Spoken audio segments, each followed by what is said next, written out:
Our discussion tonight, let me know where you're getting us from.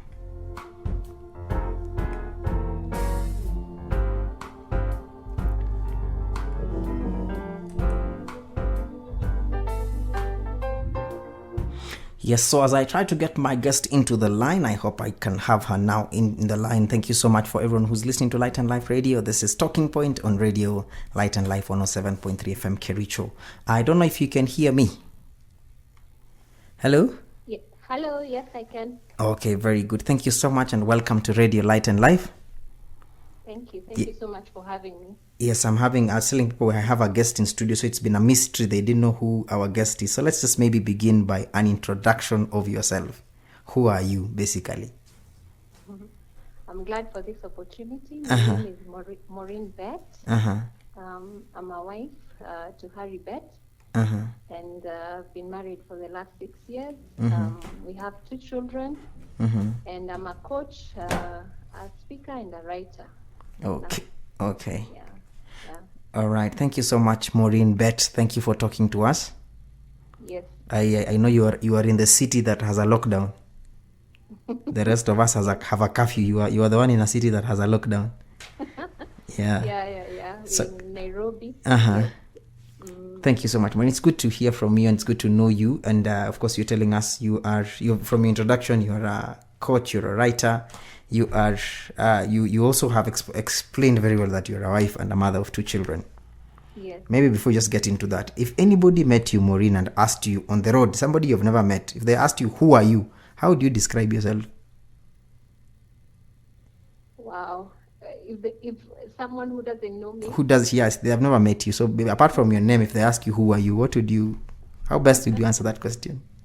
I'm a child of God. And a daughter of God, a child being a daughter. And I'm also someone who just loves to see and to give people hope. One of the things that I see in the world that I really, my heart goes out to is when someone is hopeless or they've gone through a situation where they feel so down, they think no one cares about them. Those are things that really touch my heart, and especially about relationships. People who've been through breakup or going through tough relationships, those are things that really touch my heart. So yeah, that's who I am. Basically, that is who Maureen is. Yes. Okay, it's good to talk to you, Maureen. And as we just get into our conversation tonight, I think we have a very interesting topic. And there's people asking me, what are you talking about? What is this you're talking about? The lies I told myself. So before maybe we get into it, take us maybe a bit through your life. How was Maureen? How was it growing up? What kind of childhood did Maureen have growing up as a young girl? Okay, I'm a firstborn of 3 siblings. I have a brother and a sister who's the last one. And I've grown up and been raised in Nairobi. So my primary school years were really fun. Those years were interesting. I was a head girl in our primary school. But interestingly, I was always also the tall girl in all the pictures. Okay. I used to tower over every other child. And one of the things was I was never confident of myself, or I never saw myself as beautiful, or people would tell me those kinds of things even in high school, but inside I didn't feel that way. Yeah. I grew up seeing a lot of conflict when I was growing up at home, and it was a tough time for me as a child to understand and to even get through to how do I help the situation. So high school also went very quickly. I would have loved to not go to boarding school. It was such a tough experience for me. But I guess I also just learned quickly to adjust. And I was also a prefect in high school. And that was an interesting time as well, because I started I found something that I loved in high school, writing. And I was in the journalism club there, so I used to do the magazine. So I think that really gave me a sense of, belonging, or sense of even knowing that I'm worthy. Yes. But I think after high school is when things started happening. But I never, I never knew how to relate with boys. So I kind of kept away from relationships. I was a bit fearful of that. So I just had friends with, I had friendships with boys, but I didn't go to boyfriend, girlfriend. So when I would hear my friends talk about that, it would be, out of the league, out of my league. Yeah. Well, something interesting you mentioned as we at the beginning of, just first of all, you say you being the tall girl in the class, or in every picture you are the one that's standing out. Yeah. But still you are not confident that you're not confident, and you also didn't feel that you're beautiful, even if people would tell you that. Yeah. What do you think contributed to that? Where did that come from? Because I'm sure the people are listening, and that's where they were. People say they're beautiful on the outside, but they feel very ugly on the inside.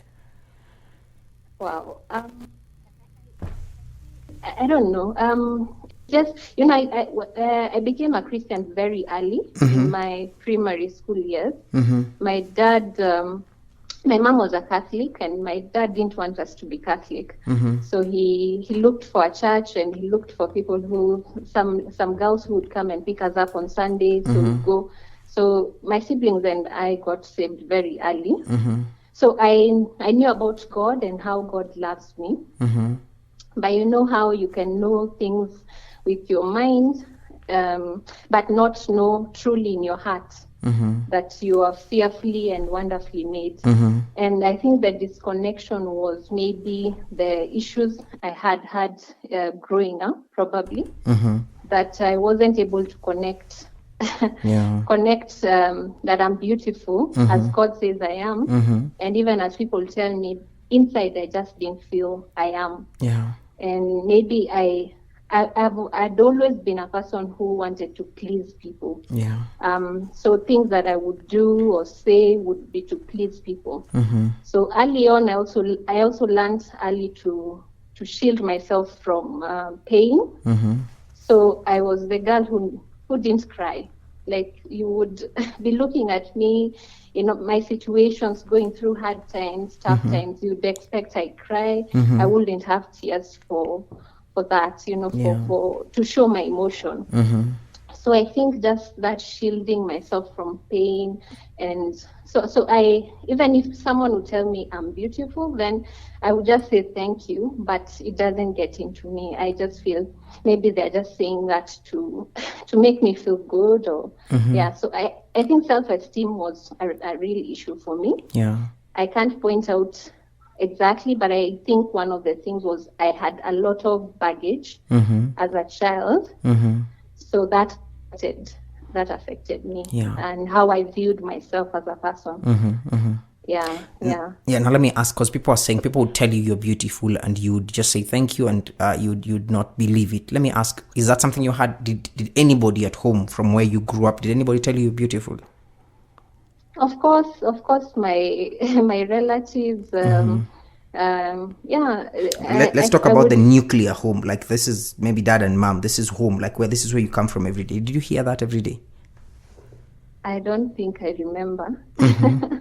Frankly, I don't think I remember hearing that at home. Yes. So do you think that contributed, just for any case, not just for you, but for any case, that contributes to how you turn out as a person when you get outside the home setting? Of course. Now as a parent, I see how it's important to always affirm my children. I have a 5-year-old and a 3-year-old. How to, because they really value what me as a mom or even their father would tell them. So just telling them you're beautiful, like I see how my daughter lights up and how my son is 3, but there's a way it just gets to them. So I know it's important. So I don't, frankly, actually, for me, it's interesting. I don't remember much of my growing up to when I went to school. So I don't remember those first initial years. And sometimes I am with people and they're saying, I remember something happened when I was 2 or 3. I'm like, I don't have recollection, or 4, I don't have recollection of those things. Yeah. So I think it's important, yes. Yeah, so the struggle with identity comes from that kind of foundation that is laid, the background that you come from. Yes, and then high school, I think, teenage years is also another pivotal point where you're really searching for who am I. You're asking the question, though you're not saying it, you're not asking anybody, but your actions and your interactions with friends, you're looking for identity, you're looking for who am I. So even the friendships you're forming, it's because you want to identify yourself with certain people. So I think I also had quite a struggle during my teenage years, looking for who is Maureen. Wow, thank you. And that's something I want us to still talk about maybe as we go on, the question of identity and what it's doing to the teenagers of this generation, which is different from your generation and from my generation. Maybe just a question of the understanding of I'm separating our generations because you and I know who is a parent, who is not. So a question of an understanding of what it is doing to them, the lack of identity, the lack of knowing who they are as a person. And the repercussions of that. Maybe just before we get there, Maureen, so when did you realize this was a problem? That the problem that the self-esteem, the low self-esteem you're talking about, when did you realize this is a problem I have? Well, that was much later in life. That was probably when I was 25. So I'd already gone through university. One of the things, if I can share, that happened in university for me, immediately actually after high school, is just the December, we used to, you finish your Form 4, so that December would be, it wouldn't be like now when they usually get their results in December. We had a month or almost 2 months before the results come. So what happened that month, I met my first boyfriend, and that guy just washed my feet in a camp. I was going to help in a camp as a sort of, I wasn't a teacher, but just by virtue of age, because it was for younger teenagers, I was helping. So we were with that teacher was now much older. He was 9 years older than me. So I don't know why or what happened, but he was washing people's feet, and he happened to wash my feet. And just by that, I took it to mean there's some connection there. Hallelujah. And, and I fell head over heels in love. And he didn't say anything. He didn't tell me, Maureen, can we do this? Can we get into it? No, or anything. He didn't. And we now would meet with him, and I got my first phone around that time. So would meet with him, and it was very secretive. My parents didn't know. But parents, the way they are, they can sense and know there's something going on. So at some point it was found out, and my mom said, no, you can't. He's too old for you. I didn't even know how she knew all that. So you can't. He's too old for you. So after that incident, and I obeyed. I had learned to just, as a firstborn, a firstborn, you learn quickly that when mom or dad says no, and you're the one giving the example to your siblings, then I just followed on and told this guy, no, we can't continue. So the thing was, you don't break a relationship like that. You don't just say it's over and it's over. And we had been together maybe for some months.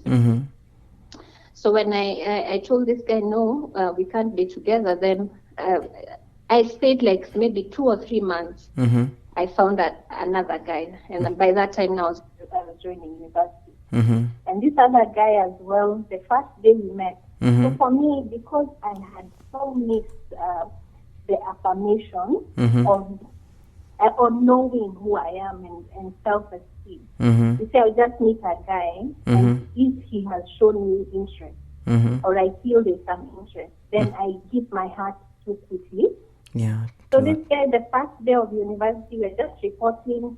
I mean, we meet in a matatu, and that same day he's known where I live. He's met my siblings, and that's how the relationship started. It was a 6-year relationship. Mm-hmm. And so through the 6 years, I mean, we broke up enough times.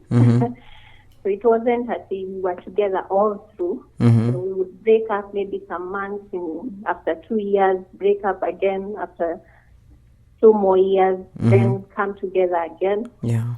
So after that relationship, after the breakup of that relationship, it was going to lead into marriage. We were engaged by the time we were separating. But when it was breaking up, I was so hurt. It was such a low moment for me. I didn't understand why it had to happen that way. Why did God allow us to be together that long? And now for it to end, some friends knew we were going to be married. So now, what do you say? Yeah. So it was such a low moment. But after that is when now I went through a process of healing. And through the process is when now I discovered my esteem, how I thought of myself, the value I had for myself was so low. It was even, I was looking for it in people. I was looking for my value, for my worth, and especially in men. And so that's when I found out. That's when you got after the breakup. That you got to know this is what is happening. That's when it hit me. One of the things probably that would show that I really, my esteem was low. I would be the girl who would say sorry all the time. If you meet someone for the first time and they're just saying sorry for a very small thing. So an incident happened. I was going to buy some credit in a shop. And as he was handing me the credit, as I was going to just take it from him, it fell down. The credit, that card fell down. The card. So it fell. And I told this guy, I'm so sorry. And I think, I don't know how many times I said this, because this guy, that's the first time he met me, he's like, no, napenda kusema sorry. And it took me aback. This guy doesn't know me. And I noticed now, I would get into lifts or walking in town and hit people, really accidentally, but you're saying sorry to everybody. So just because of that, that showed how much I didn't value or know how much value I had. Wow. And like from what you're saying now, that's a journey that took you being in a relationship for 6 years. And it not turning out the way you expected, and then now you start discovering these things. And so that's basically the first thing we're dealing with. Maybe is a question of identity. Yes. Who you are, and I think that's a question of value. What is that? How do you understand? How do I understand what is my value as a person? My value and your value as a person doesn't come from, it doesn't come, first, sometimes it's from, you think it's from what people are telling you. And when we base our value on what people are telling us, then that's a very, it's not solid. It's something that can easily go. Someone who loves you today can tell you, you're the best thing that happened. You're so beautiful. They can tell you that when they're happy. But the next day they can take it back and say, you're so ugly. I don't know why I'm with you. The same person. The same person. It can happen. So if I place my value on what people say, then that's, shaky ground. No, so it doesn't come from what people say. And it doesn't come from what I tell myself, because I could be telling myself lies. I could be saying, I'm not good enough. I could be saying, I don't deserve the best. So I could be saying some things to myself that are really negative, negative self-talk. So it doesn't also come from what I say about myself. The true value of a person comes from their creator. And because our creator is God, we have to base our value on who he says we are. Yeah. So if God says you are beautiful, you are worthy, you are royalty, you are chosen, you know, he appointed you. Yeah. He formed you, you know, like when he tells Jeremiah, before I formed you in your mother's womb, I knew you. Yes. And that's